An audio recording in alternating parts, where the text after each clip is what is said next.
मुश्किल है कि जो इंडिया की स्ट्रेंथ है वो हमारी वीकनेस है। इंडिया की स्ट्रेंथ है डाइवर्सिटी, उसका साइज और उसकी डेमोक्रेसी। हमारा अनफॉर्चुनेटली साइज, मईशत और डेमोक्रेसी, ये तीनों मालूम हो कि सुक्खा मारा गया है, उसकी जिम्मेवारी लॉरेंस बिश्नोई ने ले ली। तो ये कार्रवाई ये गुरपतवंत सिंह पन्नू, इसकी खबर कब तक आ सकती है? मैं तो और पूरी दुनिया की नज़रें इस वक्त इंडिया पर हैं। इसकी वजह यह है कि इंडिया पांचवी बड़ी ताकत है दुनिया की, और तीसरी बड़ी ताकत वो कह रहे हैं कि इस मर्तबा जो टर्म अब प्राइम मिनिस्टर नरेंद्र मोदी की आएगी उसमें वो बनकर दिखा। अच्छा, आप देखो कि जस्टिन ट्रूडो के सपोर्ट में कौन सा देश खड़ा हुआ है? पाकिस्तान खड़ा हुआ है। वो भी पाकिस्तान कितने दिन के लिए खड़ा हुआ है इसका भी कोई अंदाजा नहीं है। र्यूमर है, मुझे नहीं पता है कंफर्म्ड है कि नहीं है। I am not sure at all. तो मैं आपको पहले केवियाट दे रहा हूं दोस्तों। I am telling you on your face, I don't know, लेकिन मैं र्यूमर सुन रहा हूं कि एक दो और लोगों को इसने तैयार कर रखा है कि और एक दो खालिस्तानियों को टपकाओ।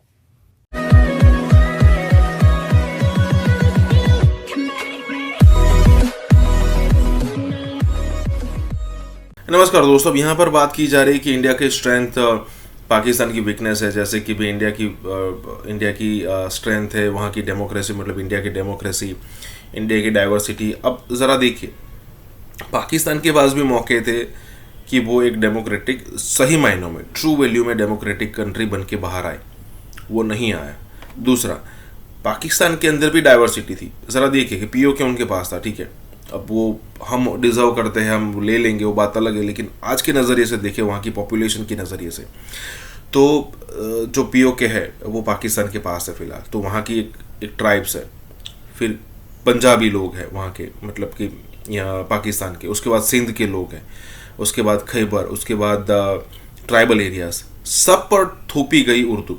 जब आप खुद डाइवर्सिटी में नहीं मानते हो, जब आप दूसरों के क्या सोचते हैं, क्या उनको अच्छा लगता है, क्या उनको फ्रीडम देनी चाहिए, आप नहीं सोचते हो। अब इंडिया में देखिए, जितने भी स्टेट है वहाँ की लोकल लैंग्वेज आपको अलाउ, जो बोलना है बोलिए, आप हिंदी बोलिए, इंग्लिश बोलिए, लोकल लैंग्वेज बोलिए, हर चीज़ों में आपको फ्रीडम दी गई है कि आप जो करना चाहे कर सकते हो, किसी पर कुछ थोपा नहीं गया। जबकि पाकिस्तान के अंदर ऐसा था कि ज़्यादातर पब्लिक को उर्दू आती ही नहीं थी, लेकिन फिर भी थोपी गई। मान लीजिए कि इंडिया में थोपी जाती तो लोग क्या फील करते। इसी के साथ ये वीडियो शुरू करता है। र्यूमर है, मुझे नहीं पता है कंफर्म्ड है कि नहीं है। I am not sure at all. तो मैं आपको पहले केवियाट दे रहा हूं दोस्तों। I am telling you on your face, I don't know, लेकिन मैं र्यूमर सुन रहा हूं कि एक दो और लोगों को इसने तैयार कर रखा है कि और एक दो खालिस्तानियों को टपकाओ। दो और खालिस्तानियों, ये जो वहां पे हैं, ठीक है, they are in target and they are saying कि हफ्ते 10 दिन की बात है, एक और खबर पता लग जाएगी। कनाडा में बैठे किसी खालिस्तानी को थैंक यू बोलने का प्रोग्राम है। मैं फिर से ऑल फॉर्म्स ऑफ वायलेंस को कंडेम करता हूं और लॉरेंस बिश्नोई को भी ये कहता हूं कि लॉरेंस, आप ऐसा ना करें। मुश्किल है कि जो इंडिया की स्ट्रेंथ है वो हमारी वीकनेस है। इंडिया की स्ट्रेंथ है डाइवर्सिटी, उसका साइज और उसकी डेमोक्रेसी। हमारा अनफॉर्चुनेटली साइज, मईशत और डेमोक्रेसी, ये तीनों वीकनेसेस हैं।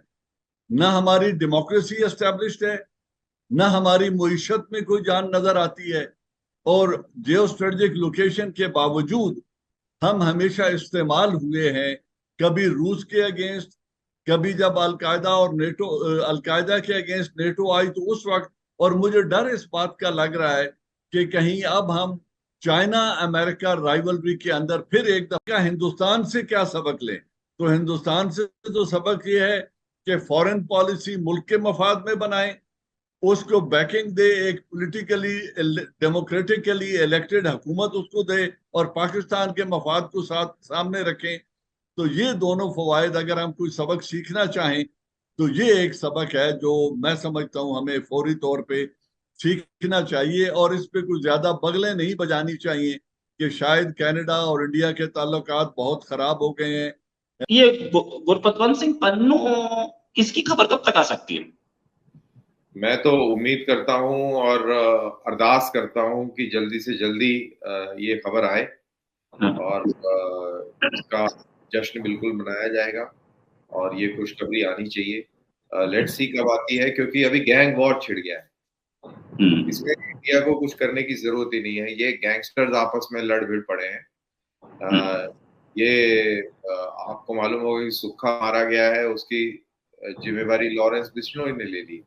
तो ये कार्रवाई मेरे ख्याल से उधर भी होगी और होनी भी चाहिए, व्हाई नॉट। और पूरी दुनिया की नजरें इस वक्त इंडिया पर हैं। इसकी वजह यह है कि इंडिया 5वीं बड़ी ताकत है दुनिया की, और तीसरी बड़ी ताकत वो कह रहे हैं कि इस मर्तबा जो टर्म अब प्राइम मिनिस्टर नरेंद्र मोदी की आएगी उसमें वो बनकर दिखा। इसकी वजह यह है कि जो इंडिया का कद और काठ है, जो स्टेटस है इस वक्त, उस बिना पर ऐसा ही नज़र आ रहा है। और डिबेट्स ये हो रही हैं कि क्या दुनिया जो है वो इंडिया के खिलाफ जाकर कनाडा को सपोर्ट करेगी। अच्छा, अब इसके लिए भी ज़रूरी क्या है? ज़रूरी ये है कि एविडेंस पेश की जाए।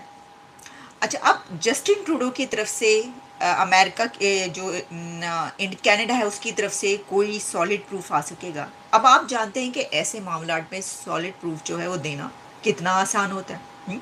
क्या इतना आसान है कि वो ये दे पाएंगे?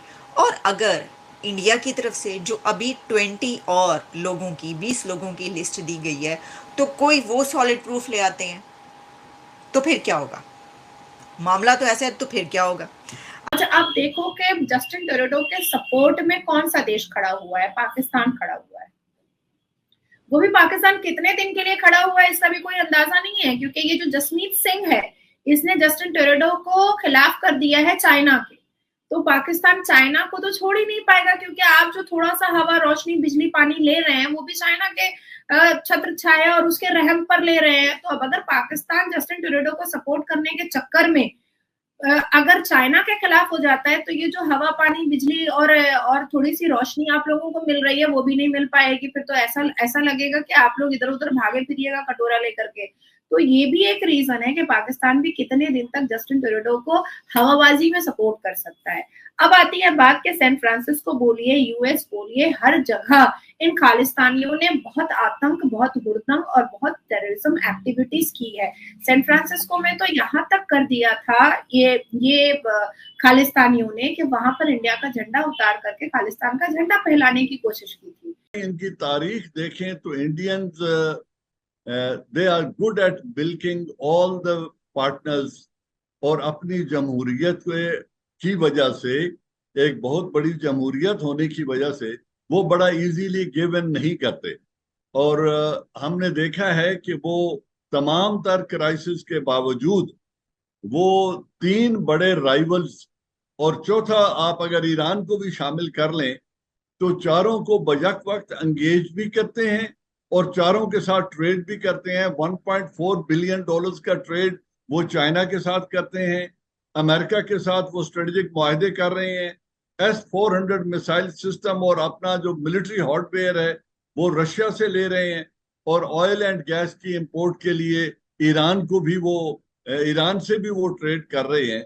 तो उन्होंने एक ऐसा बैलेंस क्रिएट किया हुआ है, और अपनी जो फॉरेन पॉलिसी है अपनी सियासी कद काठ की वजह से उसको इतनी इंडियन मफाद में इस तरीके से चलाते हैं कि इतना इजीली गिवन नहीं करते। और मेरे ख्याल में, मेरी जाती राय ये है, अमेरिका को पहली दफा एहसास होगा कि ये वो एलाई है जो बहुत कुछ एक्सट्रैक्ट तो कर सकता है लेकिन इतना इजीली गिवन नहीं करेगा। आप अगर हमसे जुड़ा रहना चाहते हैं तो कृपया मेरे चैनल को सब्सक्राइब करें तथा बेल आइकन भी दबा दें ताकि नई वीडियो की जानकारी तुरंत आप तक पहुंच जाए। धन्यवाद। जय हिंद।